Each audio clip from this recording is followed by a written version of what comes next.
Estarmos aqui juntos para mais uma vez abrirmos a palavra de Deus e aprender um pouco mais de Deus. Amém? Amém. O texto básico da mensagem dessa manhã encontra-se em Cantares, no capítulo 2, verso 15. Vamos abrir. Cantares 2, verso 15.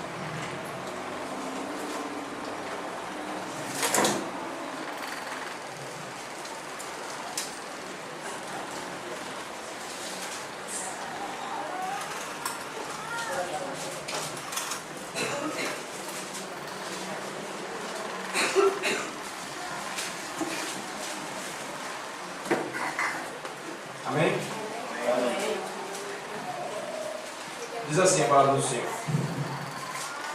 apanhai-me as raposas, as raposinhas, que devastam os vinhedos, porque as nossas vinhas estão em fogo. Esse é um texto que há um contexto aqui de que as vinhas estavam em fogo. Primavera, o momento em que antecede a chegada dos frutos, antecede a colheita. Mas existe uma exortação, existe uma orientação. Apanhai-me as raposas, as raposinhas. As raposas, elas são apresentadas tanto na literatura clássica como também na Bíblia como um animal que é muito astucioso, voraz, causador de danos, e muitas vezes esses danos são irreparáveis. As raposas, elas são tão astutas que elas conseguem enganar os cães urinando nos locais, e isso tira o rastro. E elas conseguem então se despistar. A Bíblia mostra, inclusive, alguns exemplos. Por exemplo, em Ezequiel 13:4, os falsos profetas são considerados como raposas. Herodes foi chamado por Jesus de raposa. E é interessante que o verso fala sobre as raposinhas. Cuidado com as raposinhas. As raposinhas são mais perigosas, será? Nos vinhedos, em geral, se colocavam ali algumas cercas que impediam a passagem das raposas já crescidas. Mas as raposas pequenas, muitas vezes, elas conseguiam passar pelas brechas. E no momento que antecedia a colheita, no momento da frutificação, quando as vinhas estavam em fogo, as raposinhas vinham, comiam então essas flores e, portanto, não permitia que houvesse a frutificação, que fossem dados os frutos. Mas o que é que são essas raposinhas na nossa vida? São aqueles pequenos pecados que a gente considera que isso é tão pequeno, isso é besteirinha, né? Isso é só um mau hábito, uma coisa assim que não vale muito. Mas são exatamente esses que muitas vezes impedem o nosso crescimento. Ninguém aqui essa semana, provavelmente, muito provavelmente, ninguém aqui chorou ajoelhado no chão, pedindo perdão pelo pecado. Ninguém aqui essa semana, muito provavelmente,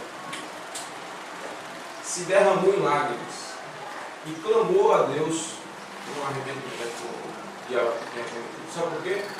Porque aqui muito provavelmente ninguém matou, ninguém roubou, ninguém adulterou, ninguém fez nenhum desses crimes, essas atrocidades. Então, meio que está tudo bem. E a gente tem muitas vezes confundido e perdido o discernimento do que é pecado. E a gente tem imaginado que pecado é quando a gente faz algo muito, coisas desse tipo que eu falei. Como a gente não fez, então a gente provavelmente não se derramou e clamou a Deus por perdão. E isso está relacionado, irmãos, com dois erros, duas ignorâncias que nós temos, duas faltas de conhecimento que nós temos. A gente não consegue compreender de fato a condição do homem e o caráter de Deus.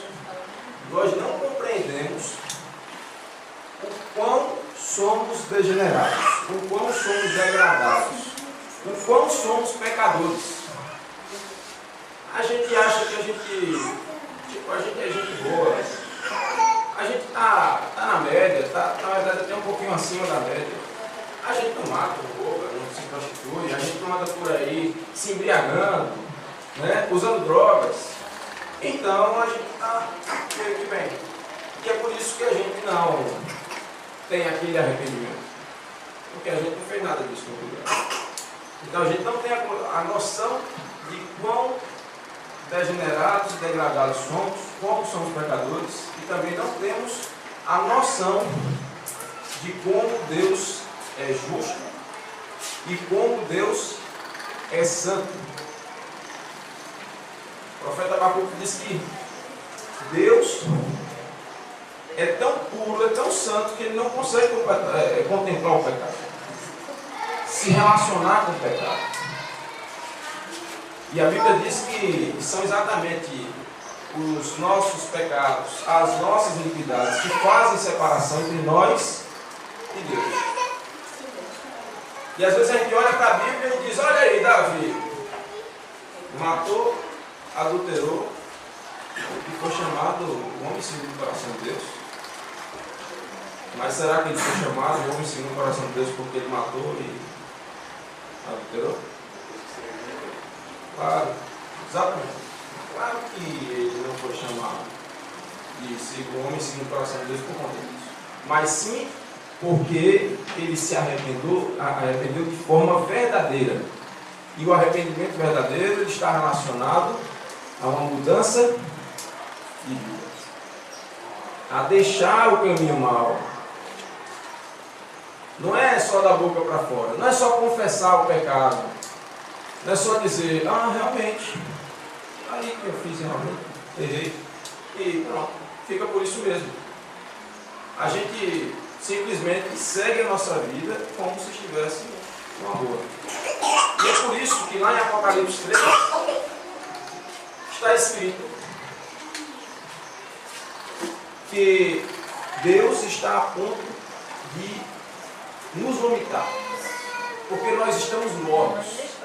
Nós não estamos tendo uma vida aí de prostituição, de tráfico de drogas, de matar, de roubar, mas também não estamos, filhos. A gente, no meio da semana, a gente até às vezes vê a Bíblia ali, mas a gente, nossa, tem uma figurinha, tem um negocinho mais interessante, não tem interação. Então, a gente não tem vontade de ler a Bíblia. A gente esquece de orar. Ou faz aquela oração de 30 segundos. Quando a gente faz, a gente não para de fato para ter uma comunhão plena com Deus. E a gente às vezes fica pensando: mas por quê? Eu não faço nada dessas coisas. E por que meu relacionamento com Deus não vai mais para frente? Por que eu não produzo frutos? Porque pelos seus frutos os conhecereis. No Evangelho de João está escrito que se a gente não frutifica, aquele que não frutifica é o quê? Cortado, lançado fora e queimado de fogo. Então, não podemos achar que é normal estarmos débeis na fé, estarmos nesse marasmo, nesse mais ou menos, pé na igreja, pé no mundo. No dia de ir para o culto, opa, certinho, bem arrumado, né? Aquela postura de cristão, e é só terminar o dia e a gente continua fazendo o que a gente quer. As raposinhas são esses pecados. É aquela pessoa que a gente ofende aqui, é a mentiria que a gente conta ali, é aquele dinheirinho que é ganho de forma ilícita aqui, é aquele olhar impuro que a gente faz acolá. E isso vai minando a nossa fé com Deus. Isso vai minando o nosso relacionamento com Deus. E nós nunca paramos para, de fato, reconhecer isso e para nos arrependermos e ter uma nova vida. É aquela inveja que a gente tem. É aquela vontade louca de fazer uma fofoca. Então, são coisas pequenininhas, mas são exatamente elas que muitas vezes estão nos afastando. E a gente vai citar algumas delas aqui. E um exemplo de como, de fato, que às vezes essas raposinhas, esses pequenos pecados, aparentemente por si, eles não fazem muito mal. Por exemplo, que mal há eu comer uma fruta? Tem mal comer uma fruta? Faz mal? Mas, lá no Jardim do Éden, uma fruta que foi comida, o fruto de uma árvore, houve o quê? A queda do homem. O pecado entrou no mundo. Tem que comer uma fruta? Não, o ponto não é comer ou não a fruta. A fruta não estava envenenada, nem nada disso não. O ponto está em obedecer ou não a Deus. Esse era o ponto ali. Não há eu estou com fome e peço ao meu irmão um prato de comida. Tem problema nisso? Eu estou passando necessidade, eu vou e passo ao meu irmão um prato de comida. Não há problema nisso de fato. Mas há problema em eu tratar as coisas de Deus de forma indiferente. Considerar as coisas de Deus como qualquer coisa, como algo vulgar. Foi o que Esaú fez e por isso ele foi chamado de devasso. Que mal há em eu querer arrumar minha casa para poder receber bem uma pessoa e está tudo bem organizado? Tem mal nisso? Para não passar vexame quando a pessoa chegar? Tem mal nisso? Não. Entretanto, Marta foi repreendida por isso. Porque ela não estava escolhendo a melhor parte. Ela estava com preocupação excessiva ao que é secundário. E isso é uma raposinha. Quando nós estamos nos preocupando com as migalhas que o mundo traz para nós. Quando a gente está preocupando excessivamente com o nosso trabalho, com os nossos estudos, com finanças ou com o que quer que seja. A Bíblia diz em Mateus 6,33: buscai, pois, em primeiro lugar o reino de Deus e a sua justiça, e todas as outras coisas nos serão acrescentadas. Mas muitas vezes nós estamos com a raposinha da preocupação excessiva com o que é secundário e deixando as coisas de Deus em segundo plano. Vamos então listar aqui algumas das raposinhas. A primeira delas, orgulho. Sentimento ou pensamento elevado de si mesmo. É um amor próprio exagerado, que não reconhece os seus limites e debilidades. É você se achar melhor do que o outro. Aquele ali, irmãozinho, até bom, mas eu sou melhor do que ele. Eu sou melhor. Né? É a autossuficiência. Eu não preciso de ninguém que me ajude. Não preciso de ajuda. Eu já fiz isso com meu pai. Soberbo o nome disso. Não, pai, não me ajude não. Me deixe quieto. Já fiz isso. Ontem a gente conversando no culto à noite familiar, a gente estava falando sobre isso. Sobre que muitas vezes nós caímos e deixamos que o ego nos controle. E a nossa vida acaba sendo pautada a recebermos tapinhas nas costas e sermos exaltados. É isso que a gente quer. sendo que o propósito da nossa vida tem que ser unicamente exaltar e glorificar e adorar a Deus em tudo que nós fizermos. Em Provérbios, no capítulo 21, no verso 4, diz que olhar altivo e coração orgulhoso, a lâmpada dos perversos são pecado. São pecado. Em Provérbios 16, no verso 18, diz que a soberba precede a ruína. A soberba precede a ruína. E muitas vezes nós não nos atentamos para isso. A gente leva muitas vezes na valsa. Em Tiago, no capítulo 4, no verso 6, diz um verso que é algo, inclusive, difícil de se ver na Bíblia. Um momento em que Deus está resistindo a alguém. Deus resiste aos soberbos, mas faz o que com os humildes? Dá graça aos humildes. Deus dá graça aos humildes. Esse, inclusive, foi o pecado de Lúcifer, lá no início. Em Isaías, no capítulo 14, nos versos 12 a 14, como caíste do céu, ó estrela da manhã, filho da alva, como foste lançado por terra, tu que debilitavas as nações. Tu dizias no teu coração, eu subirei ao céu, acima das estrelas de Deus exaltarei o meu trono, e no monte da congregação me assentarei, nas extremidades do norte. Subirei acima das mais altas nuvens, e serei semelhante ao Altíssimo. Ele não tinha compreensão de quem ele era de fato. Ele queria ser mais. Ele deixou o orgulho levá-lo. Nós temos uma outra passagem, lá em Lucas 18, de 9 a 14, quando Jesus fala sobre o fariseu e o publicano. Quando o fariseu, no meio, ele se exalta e diz, graças te dou a Deus, porque não sou como esse publicano. Eu faço tudo certinho. Enquanto que lá no cantinho, escondido, estava o publicano, dizendo, tem piedade de mim, Senhor, eu sou pecador. Exatamente. Então, isso é algo que a gente precisa tomar cuidado. A raposinha do orgulho. Em 2 Coríntios 3, verso 5, o apóstolo Paulo nos adverte, não que por nós mesmos sejamos capazes de pensar alguma coisa, como se partisse de nós.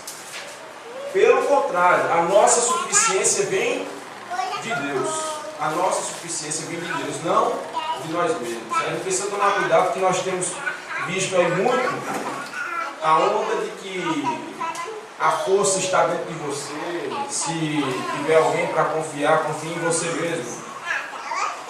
O nosso braço forte tem que ser Deus, não nós mesmos. Maldito o homem que confia no homem e tem em si mesmo a sua própria força e acha que pode confiar em si mesmo.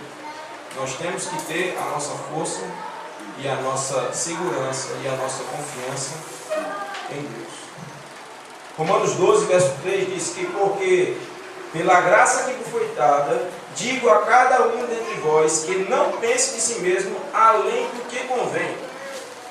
Antes, pense com moderação, segundo a medida da fé que Deus repartiu a cada um.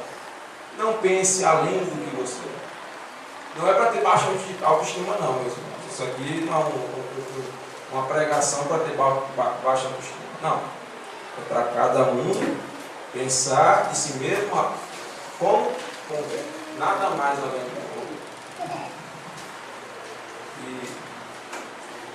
E em muitos lugares a fama tem substituído o conteúdo. O talento tem substituído a piedade.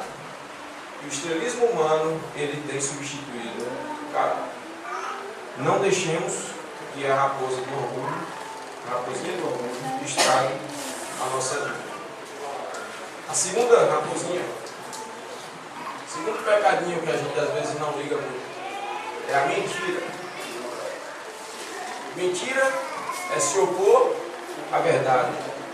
dando novas nuances, aumentando, diminuindo um pouquinho, ou enganando, dando aquela ajeitadinha. Ou então a gente está em casa, alguém liga, né? Opa, diz que eu não estou, fala que eu não estou. Se for criança que atende, geralmente ele está dizendo que não está. Ele entrega mesmo. Mas vai dizer que não está não, filho. Liga depois. É verdade. Exatamente. E quem é que é o pai da mentira? Está lá em João 8,44. Satanás. Ele é o pai da mentira. E ele se contrapõe realmente a Jesus. João 8,44 diz: vós sois do diabo, ele é vosso pai, quereis satisfazer-lhes os desejos. Ele foi homicida desde o princípio e jamais se firmou na verdade, porque nele não há verdade. Quando ele profere mentira, fala do que lhe é próprio, porque é mentiroso e pai da mentira. A mentira, irmãos, ela é tão grave que ela está lá na lista de Apocalipse 21:8, de quem não vai entrar na nova terra.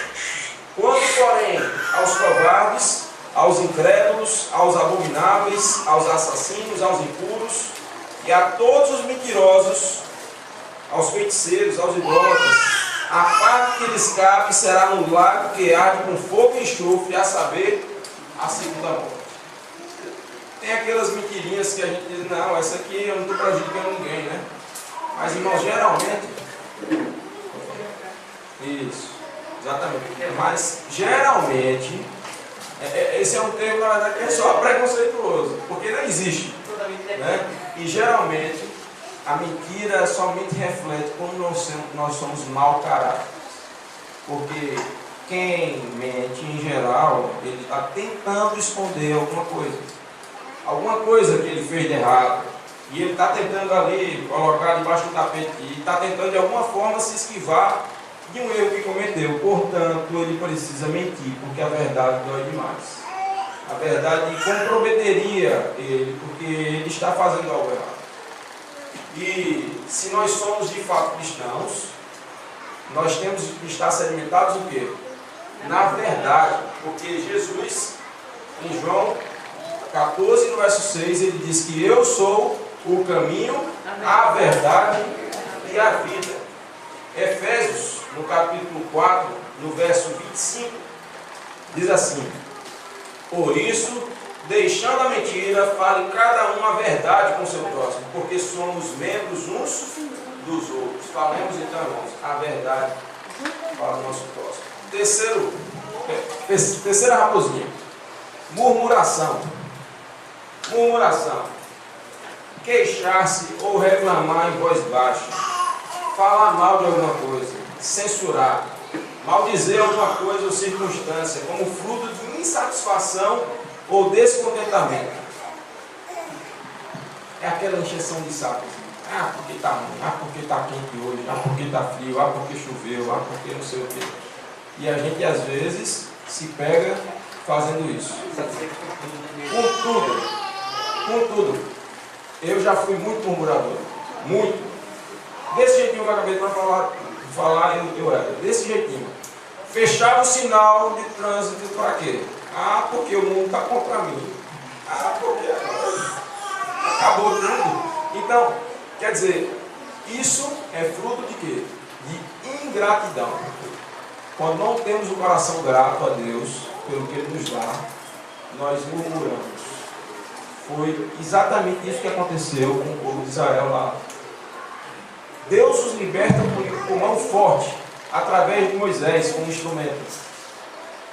Deus abre o mar vermelho. 1 mês e 15 dias depois, está lá em Êxodo 16, verso 8. Eles começam a murmurar: ah, por que está ruim?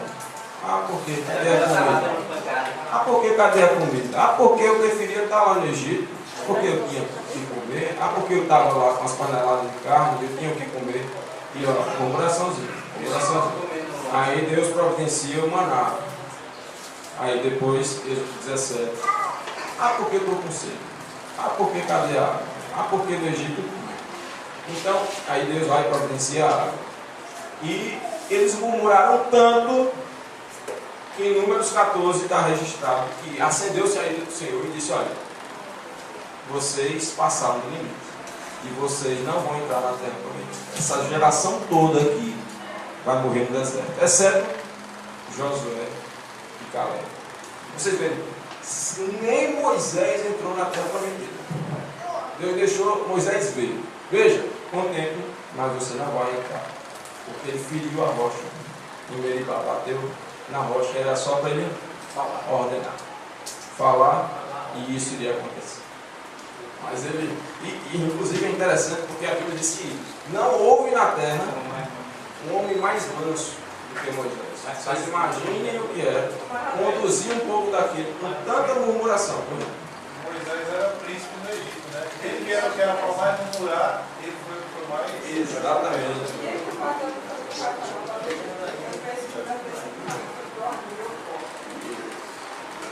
Exatamente. Então, como vencermos a murmuração, irmãos? Nós precisamos ter um coração mais grato. A Bíblia diz em 1 Tessalonicenses 5, verso 18. Vamos abrir aqui, 1 Tessalonicenses 5, verso 18.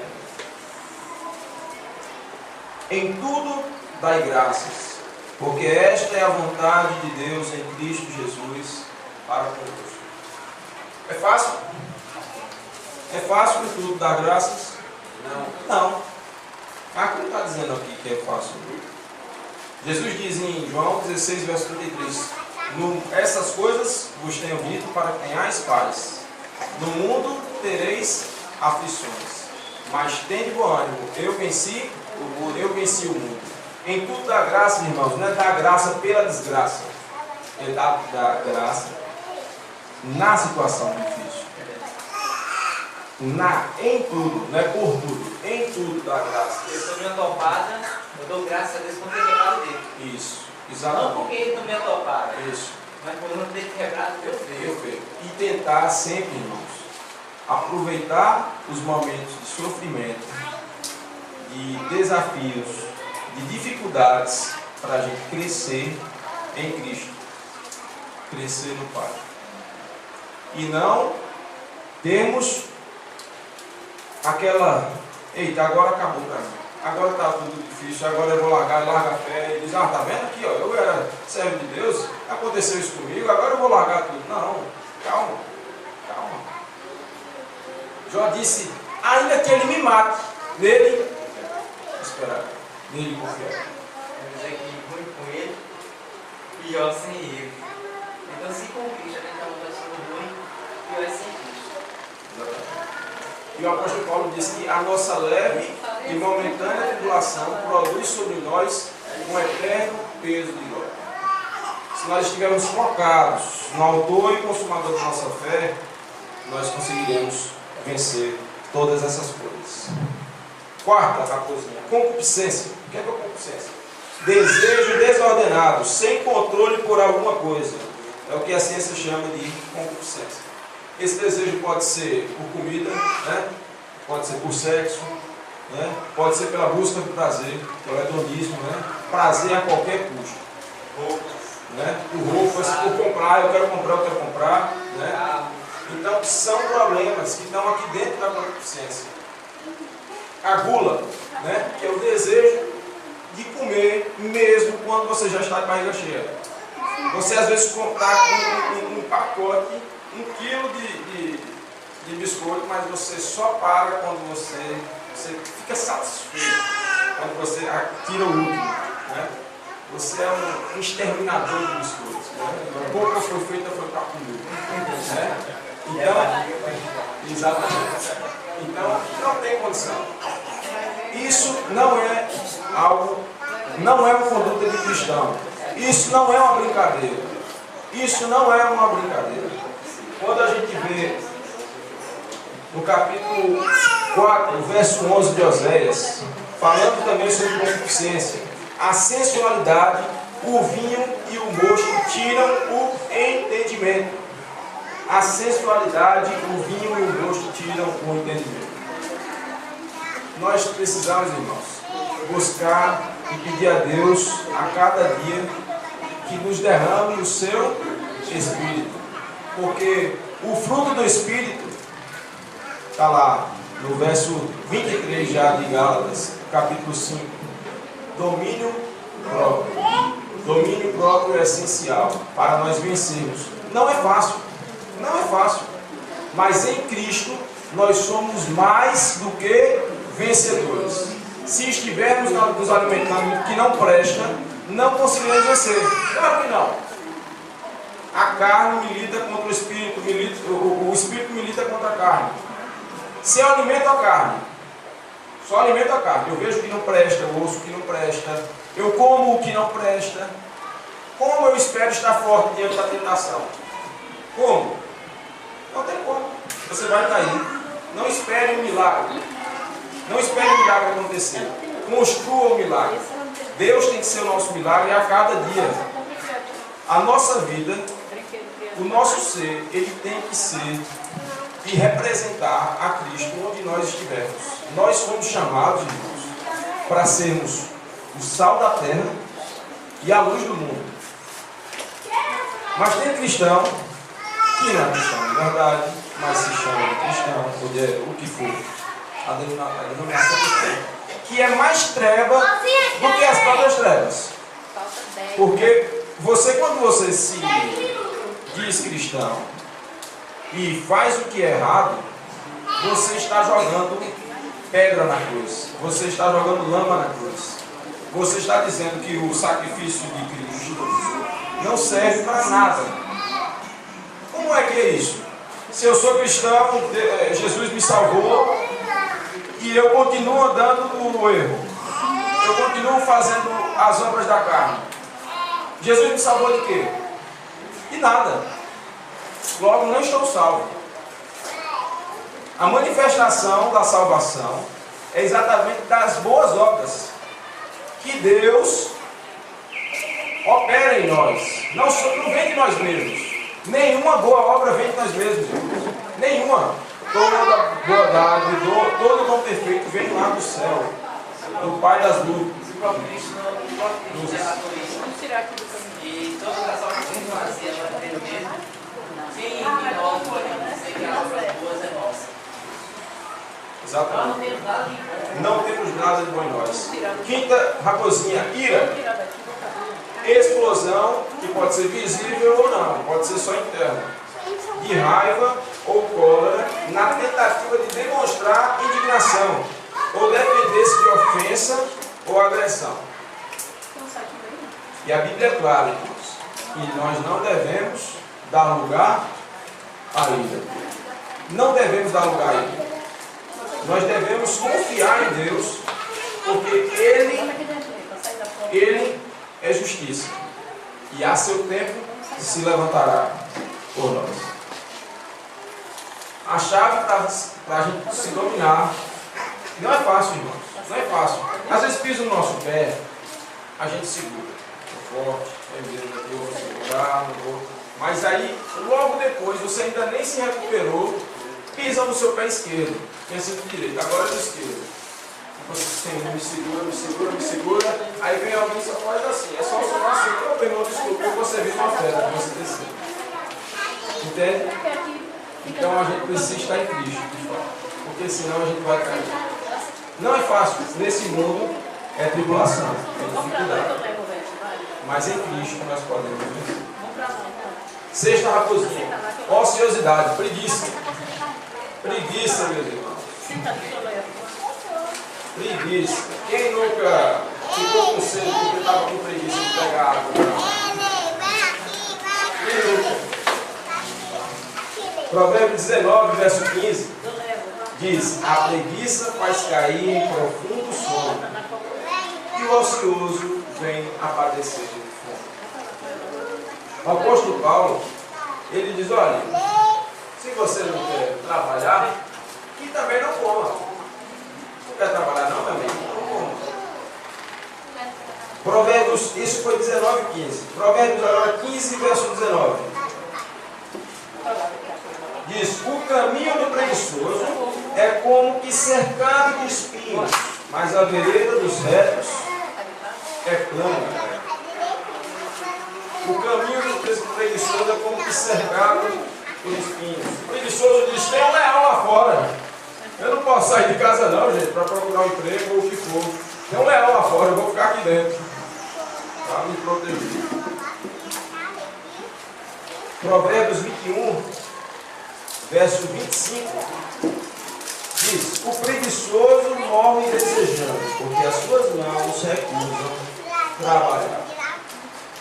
A preguiça promove falta de produtividade, tanto espiritual como também material. E a preguiça, em geral, nos faz ficar com o tempo ocioso, e a gente, com o tempo ocioso, a gente começa a devagar com as nossas próprias paixões, e é o momento que a gente está, como está lá em Tiago, no capítulo 1. Nós somos tentados pela nossa própria concupiscência. A gente vai deixando as coisas acontecerem até que chega o pecado. A gente permite que isso aconteça. Não é bom, irmãos, mantermos a nossa vida vazia. Não é bom. Isaías diz que nunca se ouviu falar de um Deus como esse, que trabalha para os que nele esperam. Deus dá o exemplo. Deus trabalhou 6 dias. Que interessante. Eles estavam cansados, será? Não. Mas ele separa no momento em que não havia judeu, nem grego, nem gentil, nem qualquer outro. Olha, existia ali a raça humana. Mas Deus separa. Você está cansado, mas ele separa o 7º dia e ele descansa, abençoa e santifica o sábado, o 7º dia. Esse é o dia do Senhor. Jesus diz em Marcos 2 que Ele é o Senhor do sábado. O dia do Senhor é o sábado. Nós devemos guardá-lo. Não para nos salvar. Sábado não salva ninguém. Não matar não salva ninguém. Não adulterar não salva ninguém. Mas uma vez salvo, unicamente pela graça de Cristo, pela fé que há nele, que Deus nos concede, inclusive. Então nós somos salvos. Mas uma vez salvos, nós passamos a praticar as boas obras. Está lá em Efésios 2, os versos 8 a 10. Existe um conselho lá em Provérbios 6, versos 6 a 8. Vai ter uma formiga, ó preguiçoso, considera os seus caminhos e ser sábio, não tendo ela chefe, nem oficial, nem comandante, no estilo, prepara o seu pão, na cega, ajusta o seu mantimento. Possamos nos precaver dessa raposinha que pode nos deixar ileves. Não podemos. 7ª raposinha. Fofoca. Bisbilhotar. Promover mexerico. Divulgar informações sobre alguém sem a devida autorização, com o objetivo de maldizer, criticar ou expor. Não estou fazendo nada. Olha a mal da vida dos outros. Está ligado? Está um pouco de mal preguiça. Ociosidade. Você não está fazendo nada. Aí o que você pode fazer? Eu vou observar aqui. Vamos observar as coisas e comentar. Não tem nada para fazer, ele vai fazer isso. Provérbios 20:19 diz: o mexeriqueiro revela o segredo. Portanto, não te metas com quem muito abre os lábios. Será que a gente está abrindo muitos lábios? Fez um jejum. Ah, porque eu não gosto do irmão tal. Você viu a roupa do irmão que você tem? Não sei o que é. Isso. Provérbios 18, versos 7 e 8 diz: a boca do insensato é a sua própria destruição, e os seus lábios um laço para a sua alma. As palavras do maldizente são doces bocados que descem para o mais interior do vento. Tiago, capítulo 3, fala sobre a língua, pequeno órgão, mas assim como um M de um navio, que pode levar para um lado e para o outro, a língua também. Pode tanto amaldiçoar como abençoar. Será que nós temos nos preocupados com o que nós temos visto com as outras pessoas? Ou será que a gente fala, não, eu falo o que eu quero, eu sou muito sincero, né? A gente joga com a sinceridade a responsabilidade do que a gente está dizendo. A gente se justifica. Tratar mal outra pessoa, não, porque eu estou sendo muito sincero. Eu não gosto de meias palavras, eu quero ser sincero, ok? Vai escolhendo com a pessoa. Isso não está certo. Isso não está certo. Nós devemos amar o nosso próximo. Se a gente tem alguma coisa para falar com ele, primeiro, fale com amor, demonstre amor, de fato, para essa pessoa. Não vá na frente de todo mundo e dizer, olha, irmão, eu vi o negócio ali que você fez e está errado. Não, chama o irmão à parte, vai conversar com o irmão. Com amor. Com amor. Não é para você fortalecer o seu ego, não. Dizer, o irmão caiu ali e eu estou aqui em pé. Cuidado para que não caia. Cuidado para que não caia. Então nós devemos falar com retidão e quando necessário. Certo? A gente tem 2 ouvidos e uma boca. Para ouvir mais. Ouvir mais. 8ª raposinha, inveja. Provérbios 14, verso 30, diz: o que oprime ao pobre insulta aquele que o criou, mas a este honra o que se compadece do necessitado. O ânimo sereno é a vida do corpo, mas a inveja é a podridão dos ossos. O que é inveja?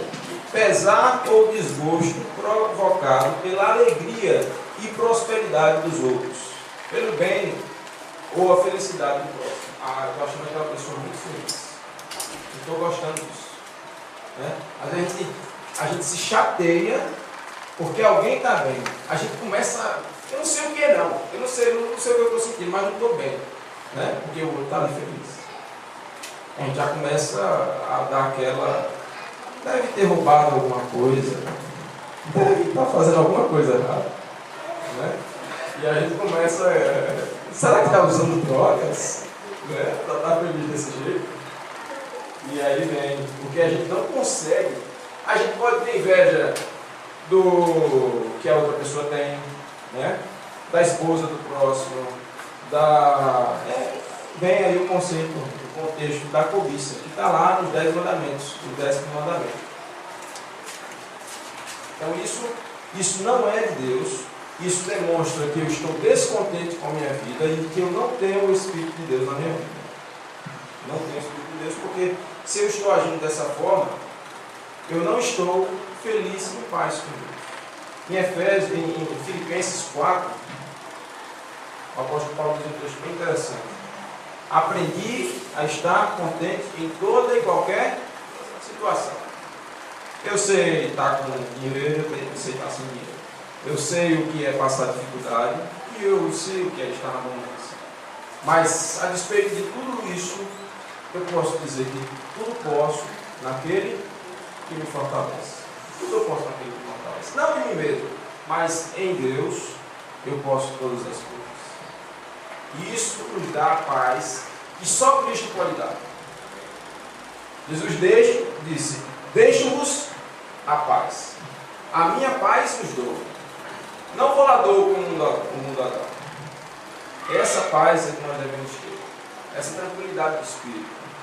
E a gente não está se afligindo e ansiando e cobiçando o que é do outro. A gente pode admirar o outro. Nossa, como Augusto toca bem, está claro. Eu gostaria de aprender com ele. Eu gostaria de aprender. Gostaria de tocar com ele. É totalmente diferente. Dizer, toca cabeça. Ai, que eu toco. Né? Tomara que ele quebre o dedo. Né? Então, você começa a desejar o mal do outro, porque você não consegue ver a prosperidade do outro, seja em qualquer área da vida. Então, isso não é de Deus. Isso não provém de Deus. 9ª raposinha, vamos finalizando. Falta de perdão. Sabe aquele rancor que a gente guarda a vida toda? Porque eu não falo com ele, porque ele pisou no meu pé. Tem 15 anos. Aí eu e a gente guarda aquilo ali como se fosse nosso, né? A gente não larga isso, a gente prefere ir para a cova com aquilo ali. Aquilo definha o nosso ser, mas a gente não larga. A gente não larga isso. Lucas, no capítulo 7, no verso 47, diz assim: qual o contexto? Jesus estava na casa de um fariseu, entra então uma mulher pecadora, e vamos ao verso 47. Por isso te digo, perdoados lhe são os seus muitos pecados, porque ela muito amou, mas aquele a quem pouco se perdoa, pouco ama. Irmãos, a demonstração de que nós somos verdadeiramente servos de Cristo, seguidores de Cristo, ele diz: olha, nisso conhecerão que sois meus discípulos, se vos amardes uns aos outros. Está lá em João 13, no verso 35. Nós precisamos liberar perdão, irmãos. Liberar perdão. Tanto quando a gente erra, a gente tem que ir atrás da pessoa e pedir perdão, como também quando nós somos os ofendidos. Alguém vem a nós e a gente diz: não perdoa. Não perdoa, porque ele machucou. Eu vi na hora. Ele podia ter evitado isso, mas não, eu não perdoo. Está doendo muito. Quer dizer, você passa a vida inteira com aquilo. Isso só faz mal a você. Meu pai sempre gosta de falar, um texto que já existe, né, claro, mas guardar o rancor é como você beber o veneno e esperar que a outra pessoa morra. Você vai levar aquilo ali ao longo da sua vida e isso seca os ossos, isso destrói uma pessoa, define uma pessoa. E a gente vê, muitas vezes, pessoas no leito de morte pedindo por um único momento para ver o filho, para ver a esposa, para ver um ente querido, para reconciliar, para perdoar, para se perdoar um evento que aconteceu há 50 anos, 60 anos. Um irmão que foi para outra cidade, desapareceu, não se falou mais por conta de um evento que aconteceu na adolescência. E essas pessoas desesperadas: eu quero muito que meu irmão chegue, eu quero falar com ele, eu quero pedir perdão a ele, enfim. E infelizmente, muitas vezes, esse momento não chega. Não deixemos para esse momento. Jesus diz: olha, você tem alguma coisa para o teu irmão? Está querendo dar uma oferta? Segura ele, deixa ele a oferta. Vá lá, primeiro se reconcilie com o seu irmão, depois você volta. Porque essa oferta não vai valer de nada se você tiver aí com rancor, com mágoa, com amargura dentro do seu coração e não está querendo liberar o perdão. Nós temos que perdoar. Última raposinha: indiferença, desinteresse, apatia, insensibilidade, desânimo, negligência, desleixo pela vida, por si mesmo, pelo próximo e por Deus. Parece besteira, né? Às vezes a gente trata as pessoas com indiferença. Não é que eu não gosto dele, mas também eu não gosto. Para mim nem cheira nem festa. Para mim, se tiver, tá bom. O irmão não foi por mim, não estou nem aí. Não quero nem saber. Se ele não foi, é porque ele não quer. Né? Cada um com os seus problemas. Né? Aí volta lá pro orgulho, pro ego. Estou olhando só para o meu umbigo. Eu não tenho outra pessoa. Está passando por dificuldade? Se vire. Eu tenho meus problemas. Né? Então eu acabo ficando indiferente a pessoas e muitas vezes eu fico indiferente também às coisas de Deus. E às vezes eu passo a considerar as coisas de Deus como sendo algo vulgar, algo comum. Trato do mesmo jeito que eu trataria qualquer outra coisa.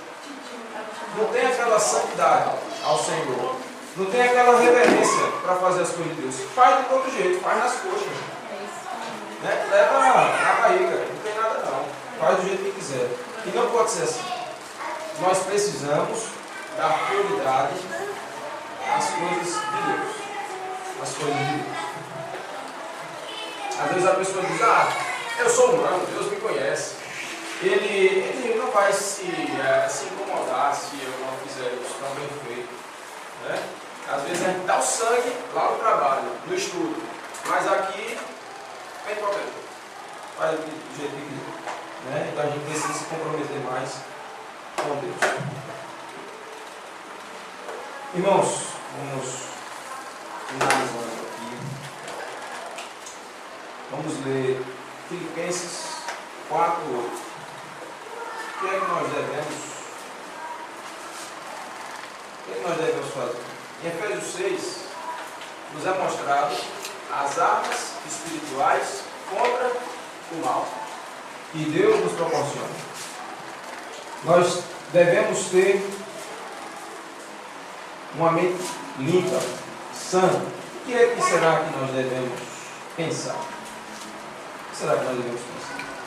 Filipenses 4:8. Finalmente, irmãos, tudo que é verdadeiro, tudo que é respeitável, tudo que é justo, tudo que é puro, tudo que é amável, tudo que é de boa fama, se alguma virtude há, se algum louvor existe, seja isso que ocupe o vosso pensamento. Qual é a religião pura, irmãos? Qual é a religião pura? Tiago, no capítulo 1, verso 27. Que é que nos mostra que somos verdadeiramente cristãos? O que fazer da vida prática para mostrar a religião? Tiago 1,27. A religião pura e sem mácula para com o nosso Deus e Pai é esta: visitar os órfãos e as viúvas nas suas tribulações. E o que? A si mesmo guardar-se incontaminado do mundo. A amizade com o mundo é inimizade com Deus. É inimizade com Deus. Nós precisamos guardar-nos incontaminados do mundo. Irmãos, qual foi a última vez que a gente chorou, se prostrou diante de Deus, se arrependeu verdadeiramente? Porque a gente falou algo com o nosso pai? Porque a gente falou algo com o nosso amigo? Porque a gente se irou com o nosso cônjuge? Qual foi a última vez? Será que a gente já fez isso na vida? Qual foi a última vez que a gente, à noite, no quarto, se ajoelhou e pediu perdão a Deus porque a gente olhou para uma mulher de forma pura ao ouvido? O padrão de Jesus é alto, é nível alto, meu amigo. Ele diz olha, Mateus, Sermão do Monte, Mateus 5:7. A lei diz: não adulterarás. Eu, porém, qualquer que olhar para uma mulher com olhos impuros, de forma impura, ele em seu coração já cometeu o pecado. Esse é o padrão de Jesus. Infelizmente, existem pessoas cristãs que estão por aí dizendo que não é possível viver sem pecado. Existem pessoas, existem líderes religiosos que estão dizendo que não é possível viver sem pecado. Eu até concordo com eles. Se nós esquecermos de Jesus, se nós jogarmos o pé jogarmos a cruz fora, jogarmos o sacrifício de Cristo por nós fora, aí eu concordo com eles. Mas em Cristo nós podemos vencer se tivermos uma vida de fato jogada aos pés dele, submetidos de fato a Cristo. De outra forma, de fato, não dá para vencer.